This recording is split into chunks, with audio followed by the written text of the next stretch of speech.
आज हम इस लेक्चर के माध्यम से 8086 माइक्रो प्रोसेसर के बारे में स्टडी करेंगे। अभी तक हमने 8085 माइक्रो प्रोसेसर के बारे में पढ़ लिया है।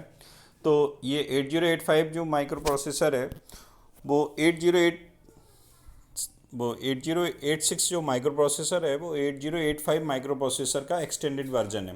कि 8085 8 बिट का माइक्रो प्रोसेसर था, ये 16 बिट माइक्रो प्रोसेसर है जिसमें 16 बिट की डेटा लाइन्स हुआ करती हैं, जबकि 8085 में 8 बिट की डेटा लाइन्स हुआ करती थी और 20 बिट की एड्रेस लाइन हुआ करती है। जो इसकी स्टोरेज कैपेसिटी है इंटरनल वो 1 मेगा बाइट स्टोरेज कैपेसिटी है, जो इनडायरेक्टली रिप्रेजेंट करती है 2 की पावर 20 को। इसमें दो पार्ट्स में डिवाइड होता है ये पूरा आर्किटेक्चर। पहले पार्ट को बस इंटरफेस यूनिट कहते हैं, जिसमें हम इंस्ट्रक्शन को फैच कराते हैं और डिकोड कराते हैं। दूसरा जो पार्ट कहलाता है वो एग्जीक्यूशन यूनिट कहलाता है, जिसमें जो इंस्ट्रक्शन है वो एग्जीक्यूट होता है। पहले वाले माइक्रो प्रोसेसर से इसकी कैपेसिटी भी ज़्यादा है, प्रोसेसिंग स्पीड भी ज़्यादा है, इंस्ट्रक्शन सेट भी बहुत अच्छे हैं विद रिस्पेक्ट टू अदर। इसमें दो टाइप के मोड में वर्क करता है, एक मैक्सिमम मोड होता है और एक मिनिमम मोड होता है। मैक्सिमम मोड मल्टीपल प्रोसेसर्स को सपोर्ट करता है और मिनिमम में सिंगल प्रोसेसर पे वर्क करता है। यूनी प्रोसेसर सिस्टम है वो मल्टी प्रोसेसर सिस्टम में वर्क करता है। तो जो मेन फीचर्स हैं 8086 के वो इम्पोर्टेंट है और एग्ज़ाम में भी आते हैं। क्या क्या मेन फीचर्स हैं कि 16 बिट का माइक्रो प्रोसेसर है और 20 बिट एड्रेस लाइन इसमें हुआ करती हैं। इंस्ट्रक्शन क्यू का एक नया कॉन्सेप्ट आया है, जिसमें हम पहले से इंस्ट्रक्शन अपने पास फैच करके रख लेते हैं, जिससे कि हमारा डिले बच जाता है। इसमें टोटल 6 इंस्ट्रक्शन बाइट हुआ करती हैं, जो प्रोसेसिंग की स्पीड बढ़ाती हैं। 16 बिट का ALU प्रोसेसर है। इसमें रजिस्टर की जो कैपेसिटी है वो भी 16 बिट होती है और 16 बिट के इंटरनल डेटा बस है और एक्सटर्नल डेटा बस है। अगर इसकी फ्रीक्वेंसी के बारे में कंसीडर करें तो 8086 5 मेगाहर्ट्ज़ प्रोसेसर है, जो नॉर्मल वाला है। फिर उसके डिफरेंट वर्जन्स आए, उनसे हमें इतना डीपली नहीं जाना है। फिर नेक्स्ट क्या है कि it use 2 stage of pipelining. Pipelining का कॉन्सेप्ट मतलब एक इंस्ट्रक्शन हम एग्जीक्यूट कर रहे हैं, दूसरा भी उसके साथ एग्जीक्यूट कर दें, या दूसरा हम किसी न किसी ढंग से जो इंस्ट्रक्शन उसका साइकिल है, फैच, डिकोड या एग्जीक्यूशन, तीनों फेज में से अगर कोई भी एक फेज ओवरलैप करता है दूसरे इंस्ट्रक्शन का पहले इंस्ट्रक्शन के साथ, तो उसको हम पाइपलाइनिंग बोलते हैं। तो यहाँ फैच स्टेज और एग्जीक्यूट स्टेज के थ्रू हम पाइपलाइनिंग करते हैं, जो परफॉर्मेंस को इंक्रीज करती है। 6 बाइट के इंस्ट्रक्शन को हम पहले से फैच करके रख सकते हैं। इंस्ट्रक्शन क्यू इसमें होती है 6 बाइट की, और एग्जीक्यूट कर सकते हैं लेटर बाद में इन स्टेजेस पे। जो टोटल इंटरप्ट है यहाँ 256 वेक्टर इंटरप्ट है, और जो ट्रांजिस्टर की इसकी कैपेसिटी है वो है 29,000 ट्रांजिस्टर से ये बना हुआ है। फिर अगर हम कंपैरिजन की बात करें 8085 और 8086 की, तो सबसे पहला कंपैरिजन होता है साइज़ का। तो साइज़ को हम बिट के टर्म में डिफाइन करते हैं। ये 8 बिट माइक्रो प्रोसेसर है, जबकि 8086 16 bit micro processor. Address bus की बात करें तो उसमें 16 बिट एड्रेस बस होती हैं 8085 में, और 8086 में 20 बिट एड्रेसेस होती हैं। मेमोरी कैपेसिटी की बात करें तो 8085 में 64 किलोबाइट मेमोरी थी, इसमें वही बढ़ के 1 MB हो गई। इंस्ट्रक्शन की बात करें तो इंस्ट्रक्शन के लेवल पे 8085 में इंस्ट्रक्शन क्यू नहीं होती है, यहाँ पर इंस्ट्रक्शन क्यू का कॉन्सेप्ट दे रखा है। पाइपलाइनिंग 8085 सपोर्ट नहीं करता है, 8086 पाइपलाइनिंग का सपोर्ट करता है। 8085 में 2 की पावर 8 256 इनपुट आउटपुट्स की पॉसिबिलिटीज़ रहती हैं। इसमें 2 की पावर 16, 65 536 इनपुट आउटपुट की पॉसिबिलिटीज़ रहती हैं। तो ये मेन डिफरेंस था 8085 और 8086 में। नेक्स्ट अगर हम इसका डायग्राम देखें तो यहाँ सबसे पहले मेमोरी इंटरफेसिंग आती है, उसके बाद उसका सबमिशन करते हैं, यानी कि ALU के थ्रू है, वर्किंग है इसमें। ये हमें कोड का दे रखा है डेटा सेगमेंट कि हमने इसकी मेमोरी को डिवाइड कर रखा है कितने पार्ट्स में, एक सेगमेंट में। तो सेगमेंट कितने हैं? 4 सेगमेंट हैं। एक डेटा सेगमेंट है, स्टैक सेगमेंट है, कोड सेगमेंट है और एक्स्ट्रा सेगमेंट है। तो हमने मेमोरी को 4 पार्ट में डिवाइड कर लिया। डेटा सेगमेंट में डेटा को लिखते हैं, स्टैक सेगमेंट में अगर स्टैक वाले ऑपरेशन है उनको लिखा जाता है, कोड सेगमेंट में नॉर्मल जो फंक्शंस हैं, नॉर्मल जो कोडिंग है वो कोड सेगमेंट में की जाती है, और एक्स्ट्रा सेगमेंट में हमें इन तीनों में अगर कभी मेमोरी कम मिल होती है और प्रोग्राम ज़्यादा बड़ा है तो हम एक्स्ट्रा सेगमेंट से मेमोरी को ले सकते हैं। ये मेमोरी का पार्ट था। उसके बाद बस थी इसमें।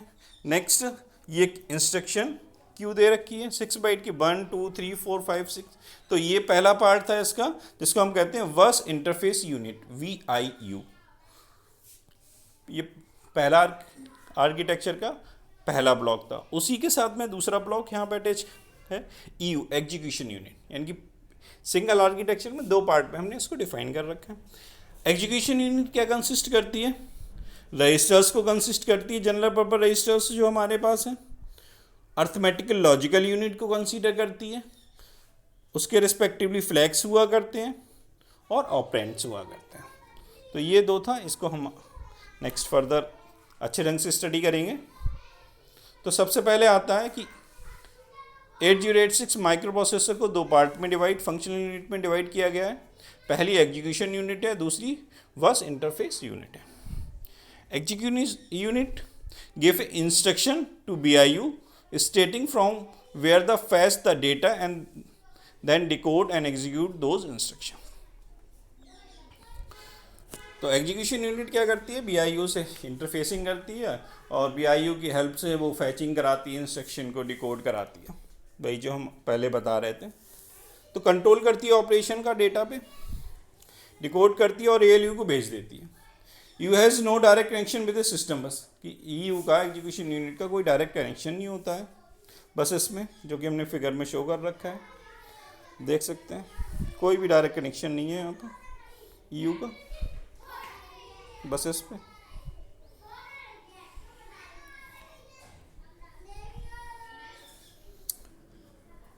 पहला ALU है पार्ट इसमें एग्जीक्यूशन यूनिट पे। ALU क्या करता है? ये ALU है, ये वाला, this is the ALU execution का काम करता है। तो ALU हैंडल करेगा अर्थमेटिक लॉजिकल ऑपरेशन को, प्लस माइनस जो भी ऑपरेशन उसे परफॉर्म करने हैं वो ALU के हेल्प से होंगे। नेक्स्ट है ALU के सपोर्टिंग के लिए फ्लैग रजिस्टर्स होते हैं। फ्लैग रजिस्टर्स क्या बताते हैं कि जो ऑपरेशन हो रहा है उसका करंटली स्टेटस क्या है, वो कौन सी स्टेज में है। तो 16 बिट रजिस्टर होते हैं जिनको हम फ्लिप फ्लॉप्स बोलते हैं, और रिज़ल्ट के अकॉर्डिंग जो भी प्रोसेसिंग हो रही है उसके अकॉर्डिंग अपनी वैल्यूज़ को वो चेंज करते रहते हैं। यहाँ पर 9 फ्लैग टोटल हैं जिनको 2 ग्रुप में डिवाइड किया गया है। एक कंडीशनल फ्लैग वो सेम एज इट 8085 में थे वो हैं, प्लस कंट्रोल फ्लैग। तो कंडीशनल फ्लैग क्या है कि जो भी अर्थमेटिक और लॉजिकल ऑपरेशन पे वर्क करते हैं वो कंडीशनल फ्लैग कहलाते हैं, जिनका नाम हमने 8085 में भी सुना है। कैरी फ्लैग कि ओवरफ्लो की कंडीशन, अगर डेटा की लास्ट बिट यानी कि 8th वाली पोजीशन से डेटा पे कैरी आता है तो उसे कैरी फ्लैग बोलते हैं। ऑक्सिलरी कैरी कि बीच में 4th वाली बिट से 5th वाली बिट पे अगर कैरी जाए तो उसे ऑक्सिलरी कैरी बोलेंगे। पैरिटी फ्लैग तो रिजल्ट की पैरिटी बताता है कि इवन पैरिटी है या ऑड पैरिटी है रिजल्ट। अगर नंबर ऑफ वंस इवन है तो पैरिटी फ्लैग को हम सेट करते हैं, सेट का मतलब 1 करते हैं, और ऑड है तो 0 flag, this flag is set to 1। अगर रिजल्ट कोई भी हम कैलकुलेशन परफॉर्म कर रहे हैं और रिजल्ट की वैल्यू, फाइनल रिजल्ट की वैल्यू 0 आती है तो हम 0 फ्लैग को सेट कर देते हैं। साइन फ्लैग रिजल्ट के साइन को बताता है कि प्लस में रिजल्ट है या माइनस में रिजल्ट है। ओवरफ्लो कि अगर ये कैपेसिटी से ज़्यादा हो गया है तो उसको ओवरफ्लो फ्लैग के द्वारा रिप्रेजेंट किया जाता है। This flag represent the result when the system capacity is exceeded. Next है कंट्रोल फ्लैग। तो कंट्रोल फ्लैग कंट्रोल करते हैं ऑपरेशन ऑफ एग्जीक्यूशन के ऑपरेशन को कंट्रोल करते हैं। इसमें 3 टाइप के फ्लैग हैं, ट्रैप फ्लैग, इंटरप्ट फ्लैग और डायरेक्शनल फ्लैग। तो it is use for single step control, allow user to execute one instruction at a time for debugging if it said the program can run single step mode। अगर trap flag है हमारे पास तो केवल एक instruction execute करेगा और single step mode पे वो वर्क करेगा। Next interrupt flag. ये इंटरप्ट को इनेबल और डिसेबल करने के लिए यूज़ किया जाता है कि हम कुछ को अलाउ करते हैं, कुछ को रोकना चाहते हैं कुछ इंटरप्ट को, तो उसके लिए हम इंटरप्ट फ्लैग का यूज़ करेंगे। डायरेक्शन फ्लैग क्या है, किस लिए? स्ट्रिंग ऑपरेशन परफॉर्म करने के लिए है। It is said string byte are accessed from the higher memory address to the lower memory address, कि हायर से लोअर मेमोरी एड्रेसेस में इसको। तो ये 3 टाइप के फ्लैग्स थे। नेक्स्ट है general purpose register. There are 8 bit general purpose register, 8 general purpose register हैं यहाँ पे, और जो कि 8 बिट के हैं और कॉम्बिनेशन उनका 16 बिट का। तो AH और AL है, ये एक्यूमुलेटर है, लोअर और हायर। फिर है B, हायर और लोअर, B, C, D, ये रजिस्टर्स हैं, इनका कॉम्बिनेशन H और L के थ्रू है 8 बिट का। तो हायर और लोअर बिट इनके रिस्पेक्टिवली होंगे। यहाँ फिगर में भी शो कर रखा है हमने, ये था। यहाँ देखें तो ये AH यानी कि स्टैंड फॉर एक्यूमुलेटर का हायर ऑर्डर, ये 8 बिट का है। फिर एक्यूमुलेटर का लोअर एड्रेस, सिमिलरली B है, C है और D है। फिर उनके बाद ये अदर रजिस्टर्स जो हम बताएंगे, स्टैक पॉइंटर,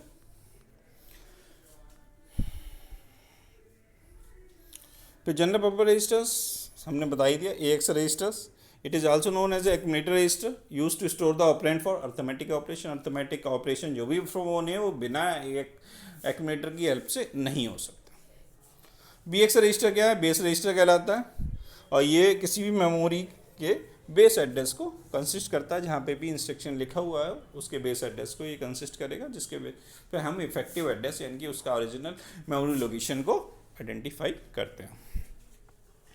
नेक्स्ट है CX, इसको काउंटर के रूप में सबसे प्रयोग किया जाता है और लूपिंग के लिए हम इसका यूज़ करते हैं।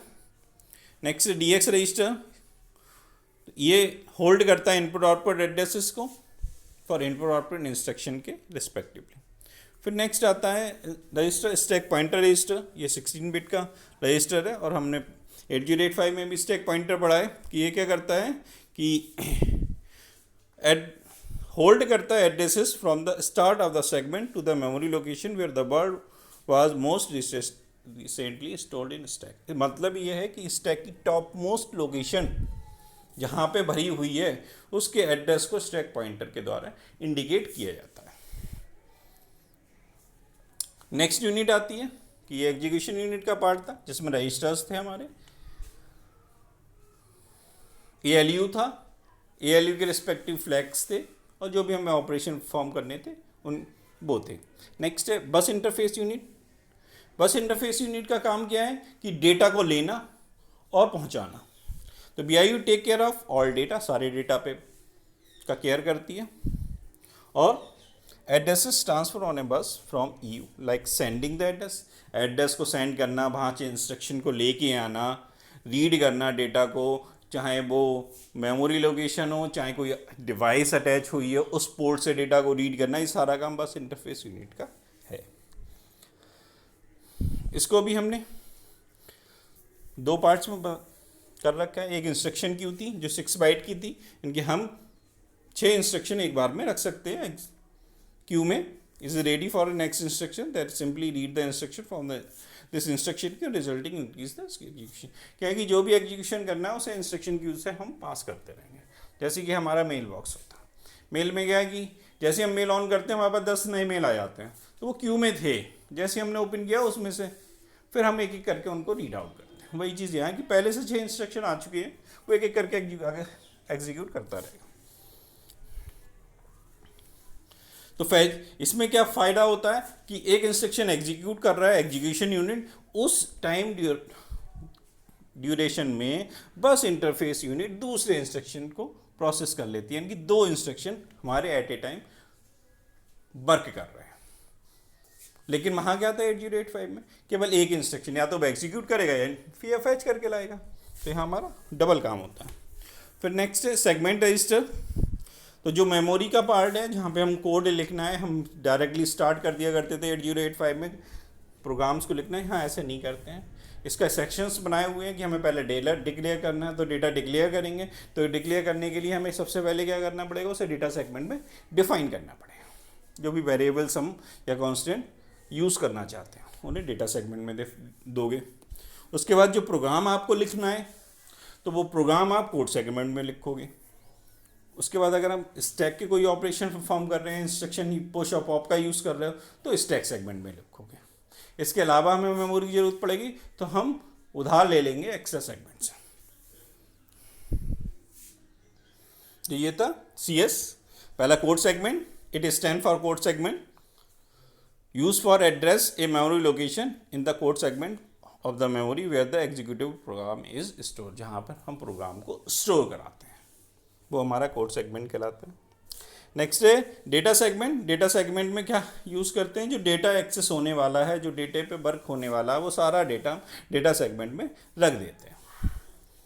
Stack segment access store data और address during the execution in a stack, जो टेम्पररी हमें स्टोर कराना है और बाद में हमें उसे रिट्राइव भी करना है, तो हमारा स्टैक सेगमेंट में रहता है।